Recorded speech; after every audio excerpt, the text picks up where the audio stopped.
Olá, caríssimos alunos, sejam bem-vindos à nossa aula de Geografia.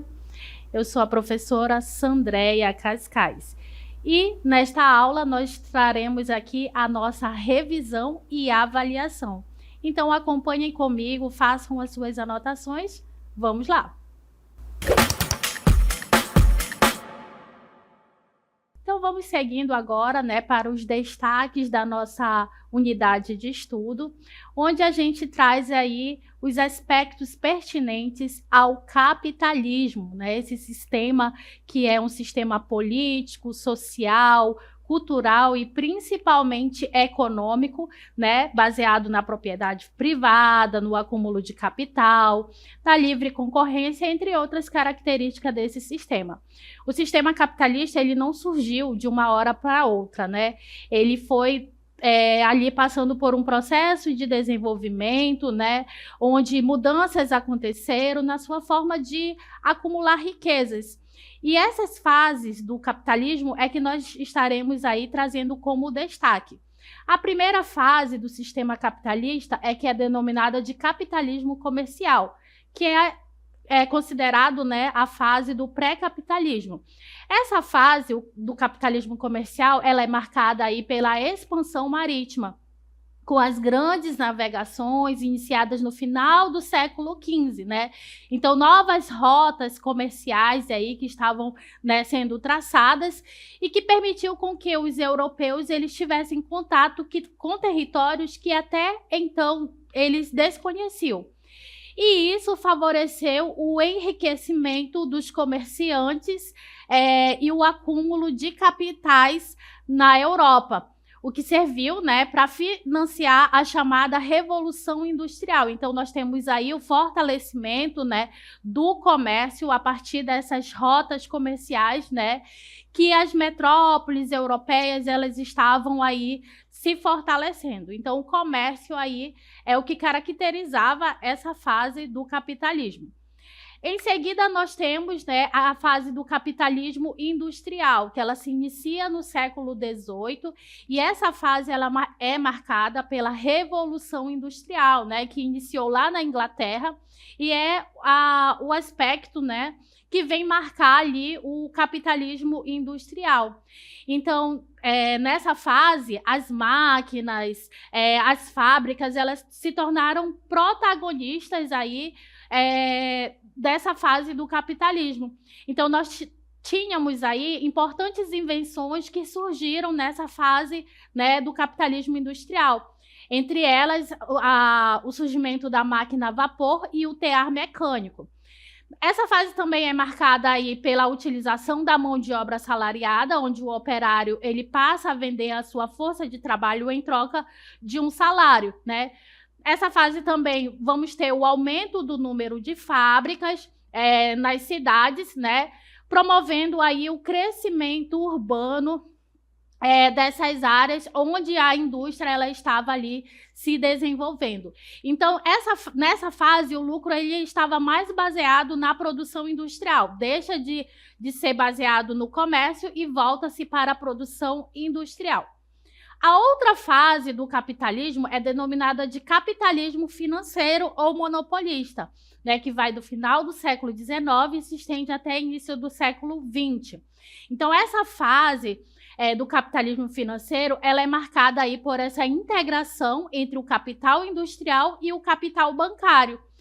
Ela consolidou-se após a Primeira Guerra Mundial, quando as empresas associadas às instituições financeiras elas aumentaram a sua influência. Então, nessa fase, nós temos aí os bancos, as financeiras, financiando as empresas aí que foram adquirindo um capital financeiro poderoso, Então, nessa fase, nós temos aí as bases tecnológicas que surgiram nessa fase do capitalismo. Nós temos aí o motor à explosão, Nós temos aí o surgimento da aviação, dos automóveis, a hidroeletricidade e o petróleo, que marcam aí a segunda fase da Revolução Industrial. Outra fase do capitalismo é denominada como capitalismo informacional, né, que corresponde a essa fase atual. Ela teve início na segunda metade do século, né, e essa fase aí que marca o momento atual, né, no mundo. Então, o capitalismo informacional, ele é marcado aí pelo avanço da globalização. Nós vamos ter aí os computadores, os telefones digitais, a inteligência artificial, a robótica e a internet, né, marcando aí essa fase, né, do capitalismo informacional.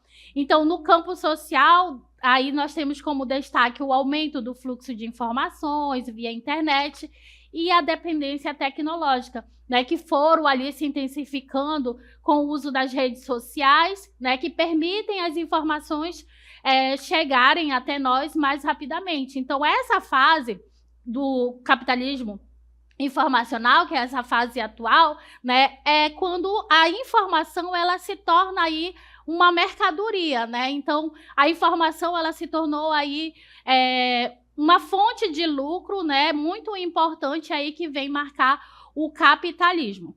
Dando continuidade, né, a gente traz como destaque agora sobre os modais de transportes no Brasil, né? O Brasil ele é movido por 4 modais de transportes, que são o modal ferroviário, o aquaviário, o aéreo e o rodoviário. Então, essa imagem ela traz aí, né, o percentual de utilização desses modais de transporte aí no transporte de cargas. Então, observem que o transporte rodoviário é o modal de transporte mais utilizado aí no transporte de cargas no território brasileiro, correspondendo a 64,9%. E aí a gente fala sobre as características de cada um desses modais, né, trazendo aí os seus principais aspectos.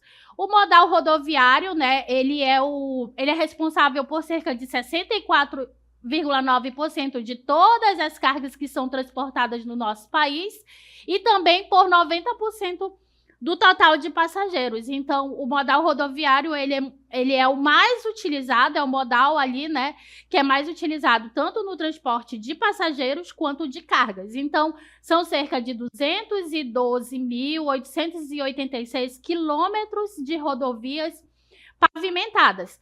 Entretanto, essas rodovias, essas rodovias pavimentadas, elas representam 12,4% do total de rodovias do nosso país, né? Onde nós vamos ter aí um total de rodovias que compreende aí cerca de 1.735.621 quilômetros, né? De acordo aí com a Confederação Nacional de Transportes.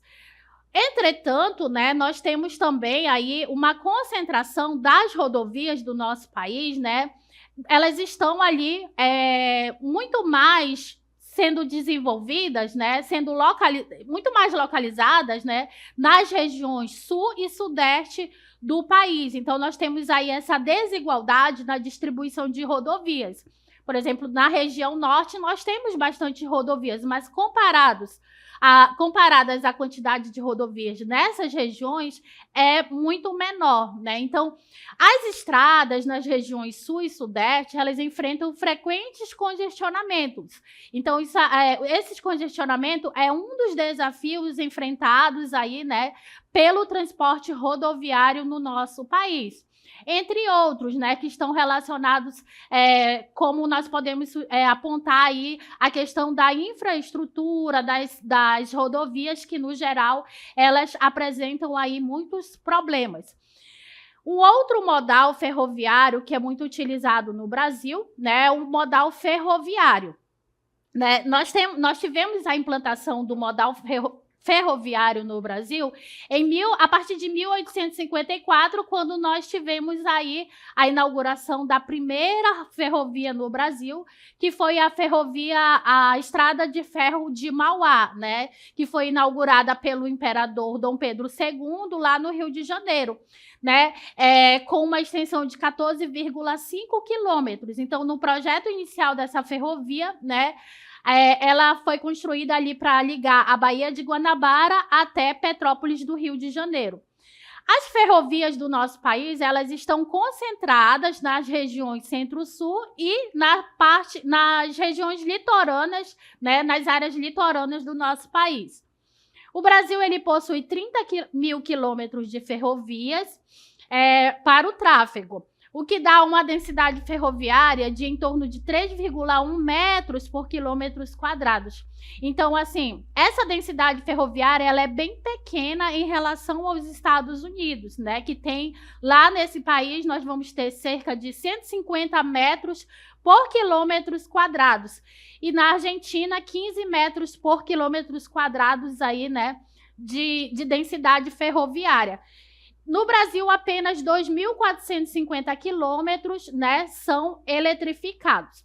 E aí a gente mostra para vocês esse mapa que traz aí as malhas ferroviárias do nosso país. São 13 malhas ferroviárias, né, aí que se estendem, né, que cortam, né, atravessam o território brasileiro.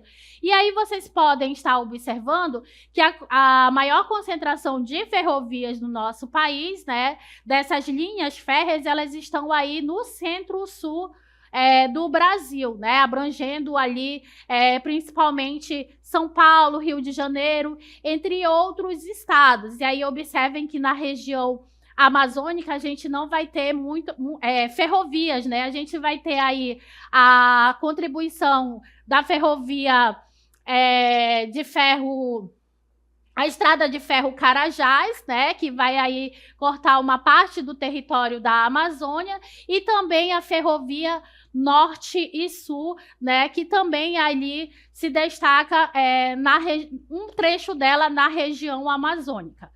Outro modal outro modal ali que vem contribuir, né, para o transporte de cargas no Brasil é o modal aquaviário ou hidroviário, né? Ele é desenvolvido na costa litorânea do nosso país e nas bacias hidrográficas. O Brasil ali é cheio de rios, né, e tem uma costa litorânea bastante extensa. Então, o modal aquaviário ele é bastante utilizado. A maior parte desse modal é utilizada como navegação de cabotagem, né? Ou seja, entre portos do mesmo país e em áreas costeiras. Então, essa navegação de cabotagem ela vai ocorrer ali relacionando com o transporte marítimo. Os portos mais movimentados do país são os portos de Santos, de Itaguaí e de Paranaguá. Em relação ao transporte fluvial, nós temos aqui na Amazônia um grande desenvolvimento dele, né? 3 cidades têm grandes sistemas de engenharia portuárias aqui no estado do Amazonas, como Manaus, Itacoatiara e Humaitá. As hidrovias no Brasil, né, elas estão relacionadas ali, né, aos rios de planície e aos rios de planalto. Os rios de planície, eles se destacam aí na região amazônica, que servem como rodovias para os habitantes do norte do país. Então, os rios de planície, eles são muito favoráveis para a navegação, né? E também nós temos os rios de planalto, né, onde nas hidrovias que estão relacionadas a esses rios de planalto, é necessário a construção de eclusas, né, que é um sistema de engenharia que é desenvolvido ali, para que os navios eles atravessem os trechos desnivelados por onde esses rios eles percorrem. Em relação à rede hidroviária no Brasil, ela abrange aproximadamente 22.037 quilômetros, transportando cerca de 15,7% da mercadoria interna do nosso país. As principais hidrovias no Brasil são a Amazônica, a Tocantins-Araguaia, a hidrovia Paraná-Tietê, a hidrovia do Paraguai e a hidrovia Paraguai e a hidrovia São Francisco e Sul, né? Na questão marítima, o Brasil ele possui 8,5 quilômetros de costas navegáveis e 34 portos públicos, né, espalhados aí pelo território. Um outro modal muito importante aqui no transporte de cargas no Brasil é o modal aéreo, né? Ele representa um percentual consideravelmente inferior aos demais modais, está ali assim em torno de 4,5%. O modal aéreo, né, ele é utilizado principalmente quando é necessário, por exemplo, fazer o transporte de produtos específicos, né? Por exemplo, transportar um produto que é bastante frágil, né? Ou então um produto de alto valor. E ele também pode ser utilizado em ocasiões específicas, em caso de urgências, né? Onde o transporte aéreo aí ele é utilizado nessas situações. Esse modal de transporte, ele tem como vantagem de ser mais rápido e seguro, porém, né, a principal desvantagem relacionada ao transporte aéreo é a questão do custo, né, que se tem, né, em relação ao uso desse transporte, porque ele é mais caro e também nós temos aí uma outra desvantagem, que é a questão da menor capacidade de transportes, né, principalmente de transporte de cargas nos aviões aí do nosso país. No Brasil, né, ainda sobre o modal aéreo, nós temos aí a Empresa Brasileira de Infraestrutura Aeroportuária, Infraero, que ela ali é responsável por administrar 25 aeroportos públicos no Brasil, né? De acordo com a Agência Nacional de Aviação Civil, a ANAC, no ano de 2022, foram transportados 429 mil toneladas de cargas, né, através, né, do modal aéreo. As maiores rotas do transporte doméstico de cargas via aérea no Brasil, elas vão envolver ali o aeroporto de Manaus, né, que tem uma grande contribuição aí nesse transporte doméstico, e e dois aeroportos de São Paulo, o aeroporto de Guarulhos e de Campinas. Temos também a intermodalidade, né, que é uma estratégia que é utilizada para o transporte, né, de mercadorias. Então, a intermodalidade ela acontece no Brasil quando, né, são utilizados no transporte de uma carga mais de um modal de transporte. Então, ela é uma estratégia logística, a intermodalidade, né, que vai integrar diferentes modais de transporte, né? O rodoviário, o ferroviário, o hidroviário, o aéreo, tudo isso, né, em razão de que a principal estratégia ali ela está em relação a otimizar o deslocamento de cargas e de passageiros. Então, essa integração de modais, ela permite a utilização das vantagens específicas de cada um dos modais que estão sendo utilizados nessa intermodalidade. E aí vai resultar em maior eficiência, redução de custos e diminuição de impactos ambientais. O Porto de Santos, né, ele é um dos principais portos de intermodalidade do nosso país, onde ali nós temos a integração entre ferrovias, rodovias e também envolvendo ali o transporte marítimo. Então, a intermodalidade, ela acontece, né, quando você faz uma compra, por exemplo, de uma outra por exemplo, através da internet, você compra um produto, né, através da internet, que ele foi produzido numa outra região do nosso país. Então, até ele chegar a sua casa, né, ele vai ser transportado ali por diferentes modais, né, através dos aviões, de caminhões, pode ser transportado através do transporte ferroviário. Então, quando isso acontece, nós temos aí a intermodalidade acontecendo. Então, esses foram os principais destaques aí da nossa unidade de estudo. Espero que vocês tenham compreendido e ficamos por aqui.